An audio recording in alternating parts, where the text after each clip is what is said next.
Hello, welcome to Sportstar. I am Joan Matthew Jacob, and I have Indian women's under 17 and under 20 team coach Joakim Alexandersson with us.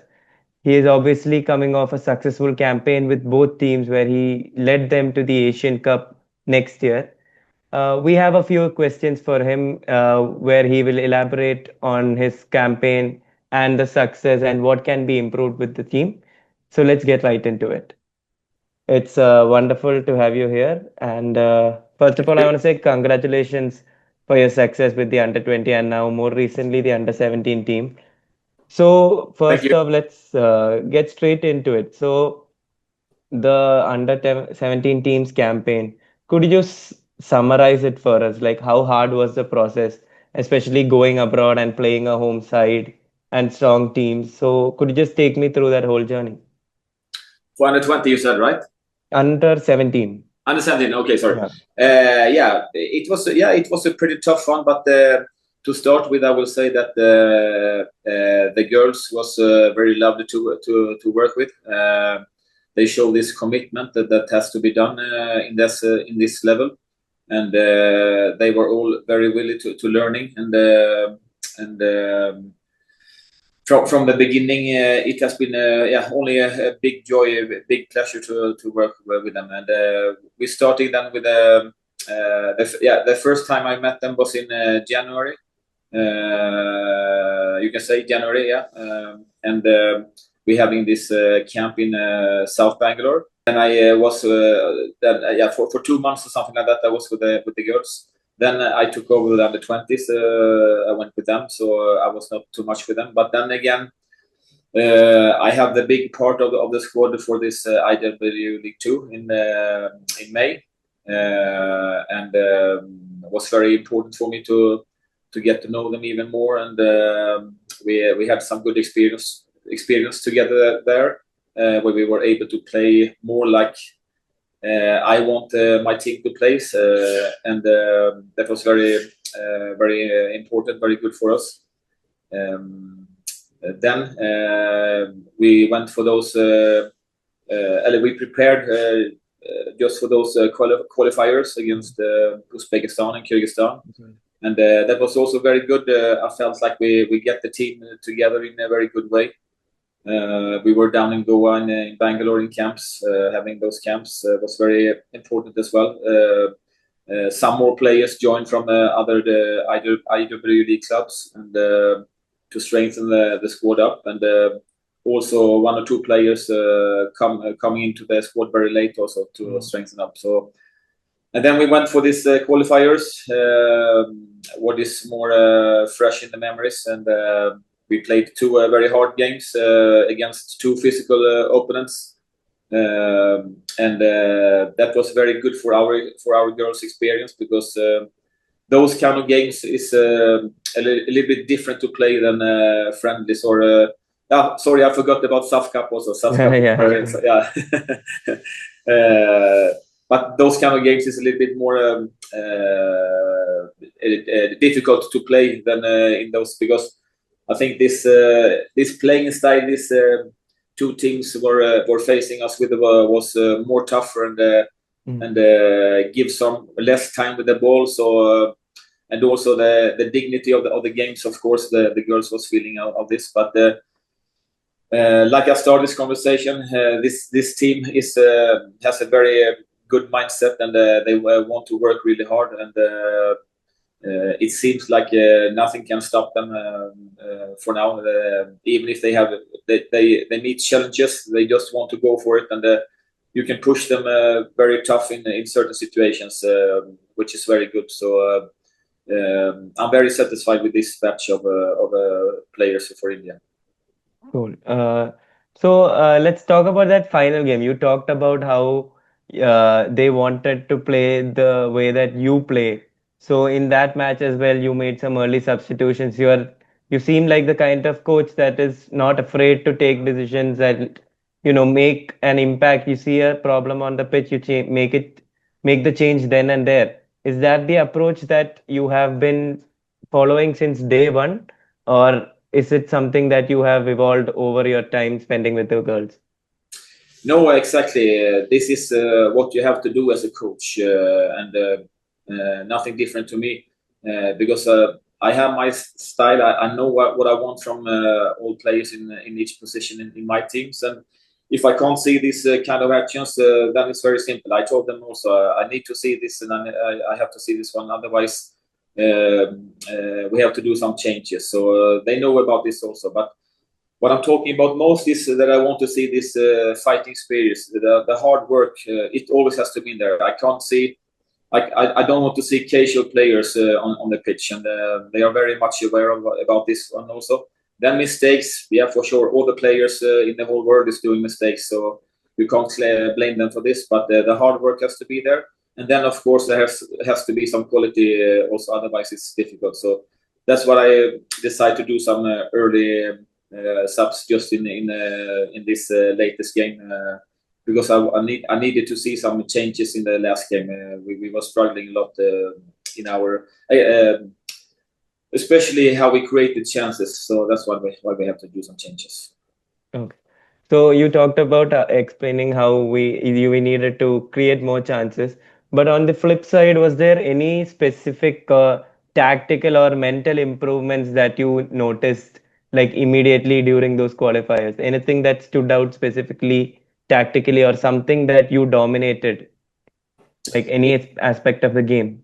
In the two qualifiers, you mean now? Yeah, or in general over the past few months that you have seen the team. Yeah, I think we have a progressed for sure, but this you have to also think about those players are very young. They are only 14, 15, 16 years old. So and they have not been familiar to play like we are doing now. So but they have adapted in a very good way, and still there is a lot of work to do, of course, but I think they have some more ideas now about how to create situations to score goals than they have before we started working together as a team as well. So I'm very satisfied with that, and then also we look more organized.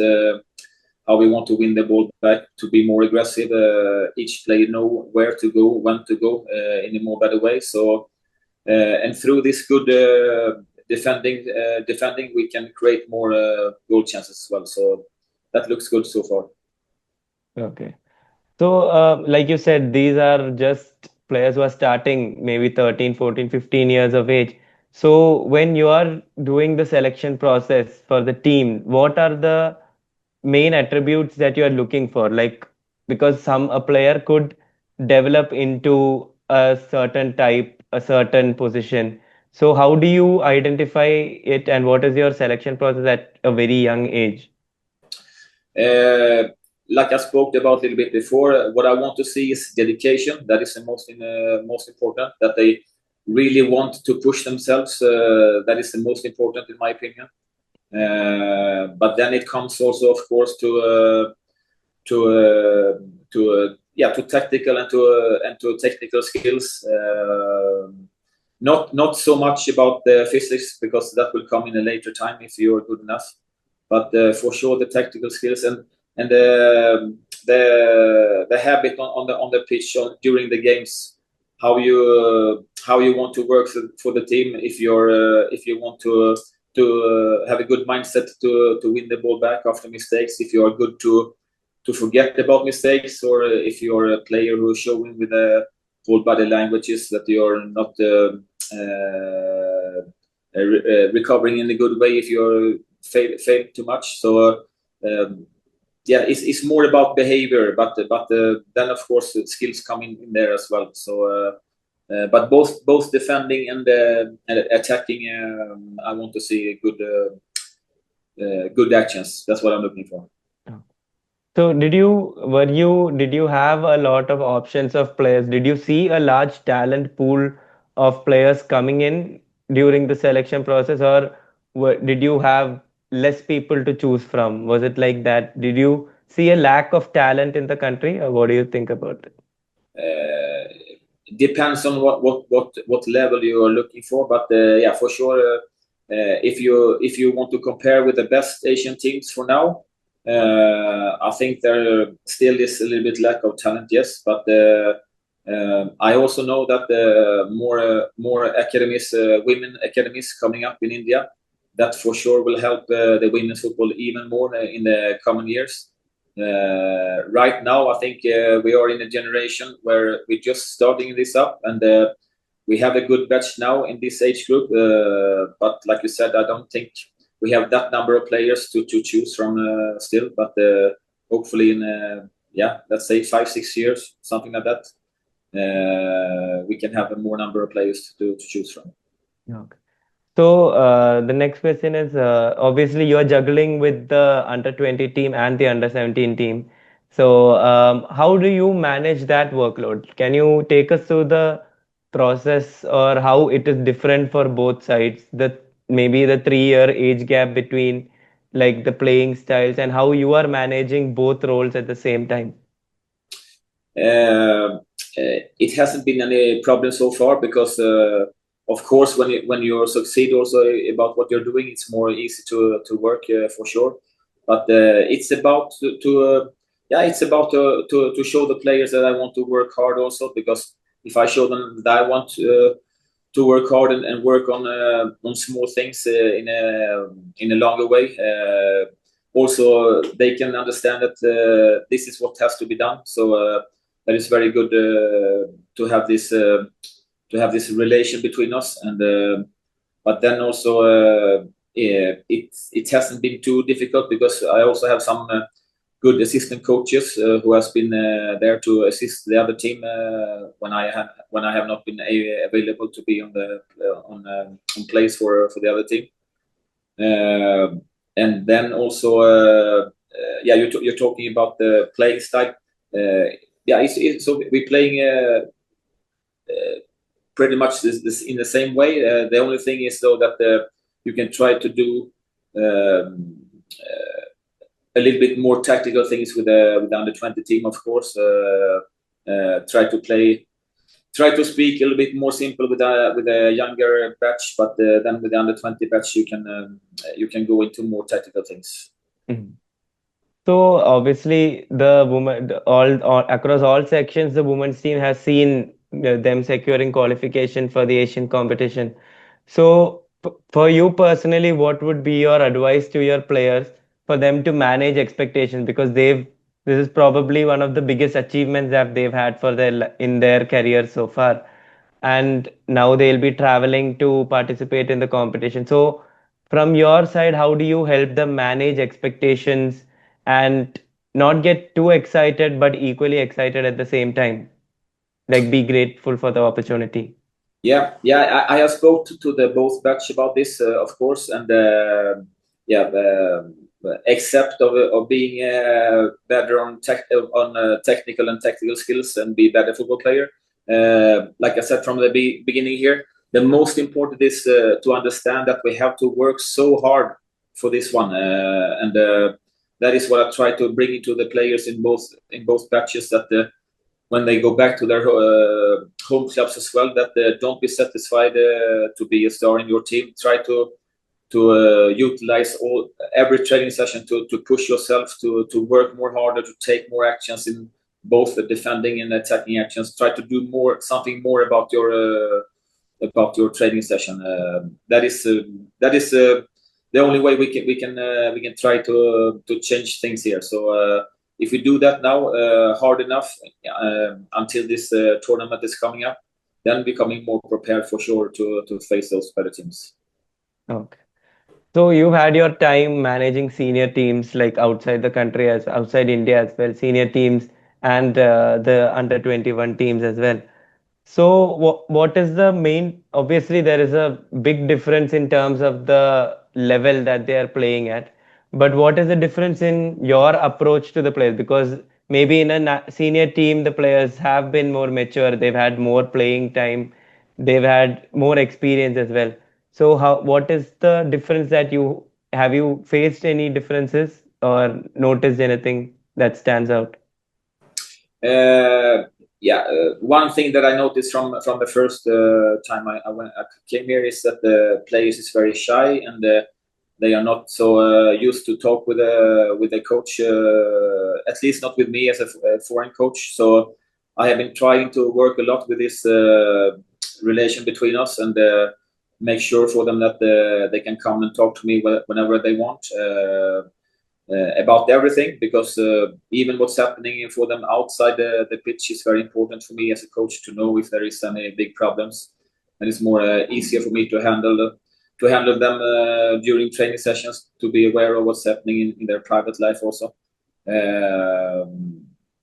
I think some players is better than others to share information like this, but still there is a big part who's still struggling with these kind of things, and that's a culture thing. I understand this one, but that is what I try to work with more to understand the players and get them understand me. I have been working a lot, I must say, to assure for them that they don't have to be afraid of me. I'm just a human being, even if I don't have any hair on my head and don't talk your language except of English. I'm nothing to be afraid of. I'm here for their sake, and I just want to develop them. Sometimes, of course, but they know me very well now. So during the games, I'm screaming, I'm shouting. I try to make things happening. I demand things from them, but at the end, they know that this is only for a thing for me to show that I care and I want them the best. Yeah. So do you personally think that that bond between the player manager is very important for a team to like prosper, and even the bond between the team players? Have you noticed what is that something that you noticed between? Is there a sisterhood bond between the players? Do they all back each other? How is the feeling inside the dressing room? Yeah, man, for sure. I believe in this very much. That I told my players that, yeah, for sure, on the pitch there has to be 100% seriousty, and I don't like laughing around or stuff like that when we have these training sessions. But outside the pitch, after the training session, there has to be room for this laughing and some jokes and to have a good times together. So I try to show them the both, and this what I believe creates a good bonding between the players as well. That they feel more relaxed. They can know me from outside the pitch, but then they have to switch on when we are on the pitch, and we have to be more serious and focus on what we want to do. So this is what I believe in my leadership. I want to have I have high expectations on my players and on my team, but in the same way, there has it can't only be football all the time. There has to be some relaxing times between us. Okay. So the next question is, now we are seeing, like I mentioned before, we are seeing success in the women's football section. On the other side of the spectrum, the men's team failed to qualify for the Asian Cup. I know this is a question that you might get often, but we have been asking this to everyone. What can be improved? Like, what needs to be done for a country having 1.5 billion people to put out 11 players that can beat teams at least in their own continent and qualify for the continental stage?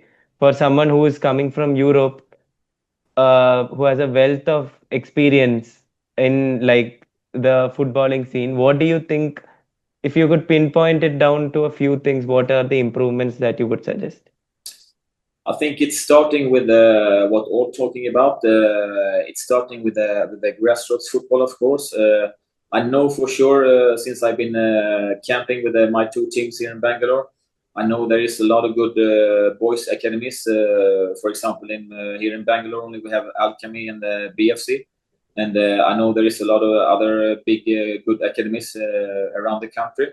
So that is very good, and I'm not sure about for how long they have been exist, but this will be really helpful, of course, in the future. It should bring some big football stars from India in the future. But like you said, since we have so much number of people in this country, it should be possible to organize even more academies and let more boys get the opportunity to play football from more early stage. That is the main thing, I guess.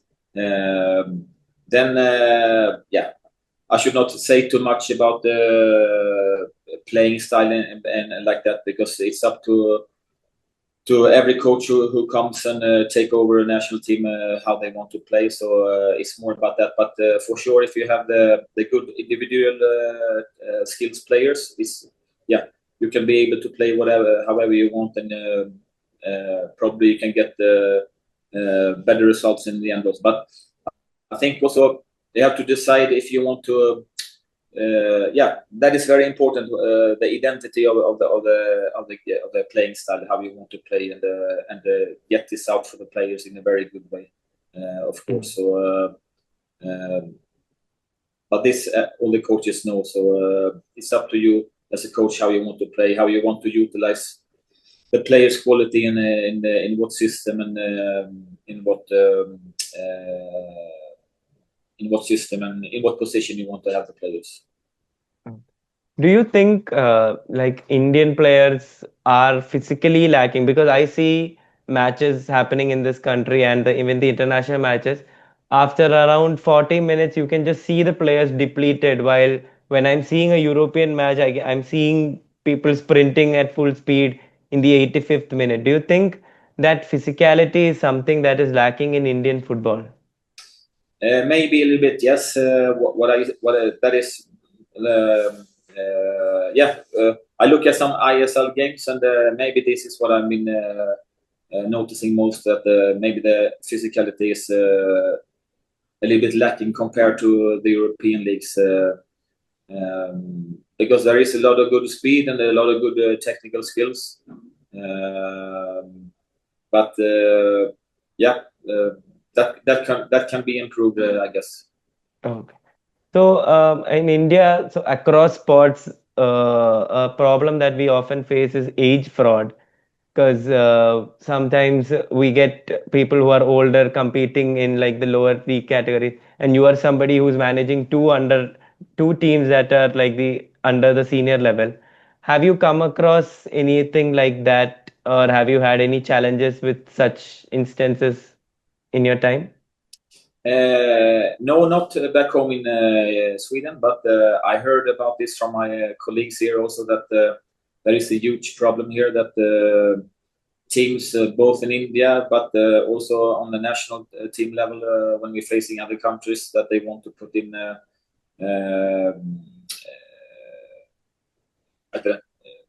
Overage players. Overage players, yeah, exactly, in the teams. So and that is not good, for sure not, because this should be about talents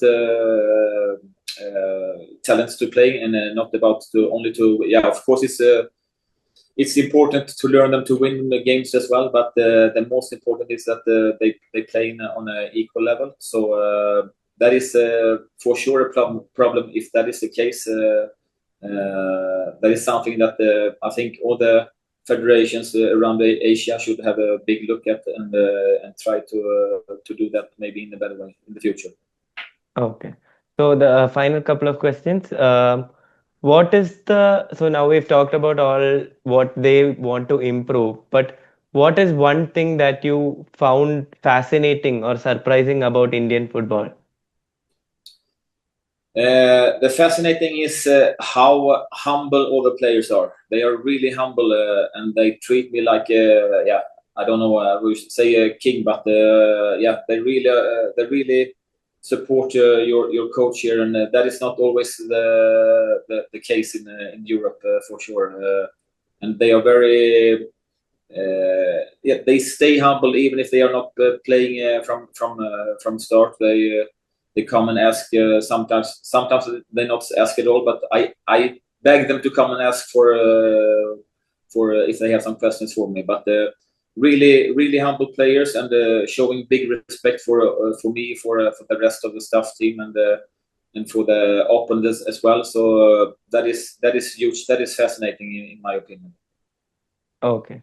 And my final question is about the Indian coaching scene, because you are obviously on the sidelines for a lot of matches, and you have your staff members who are from India. So what do you think? And you can see all the other matches happening around you as well.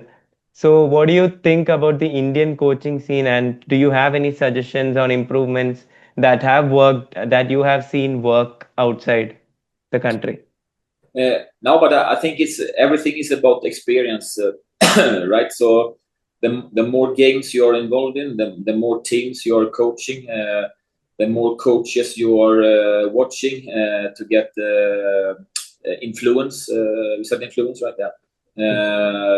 The better it is for you as a coach. So everything is about experience and to yes, sometimes you have to elaborate with your team, and it's more easy to do that, of course, in training sessions and in games that don't matter too much.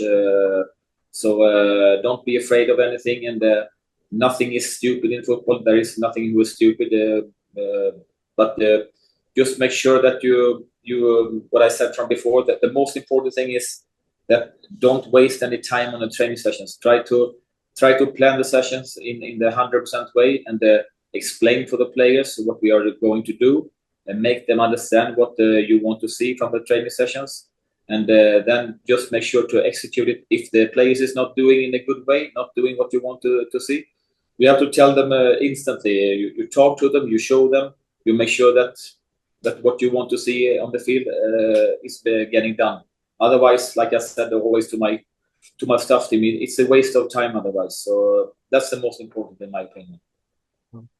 Sorry, coach. One last question. This I missed out.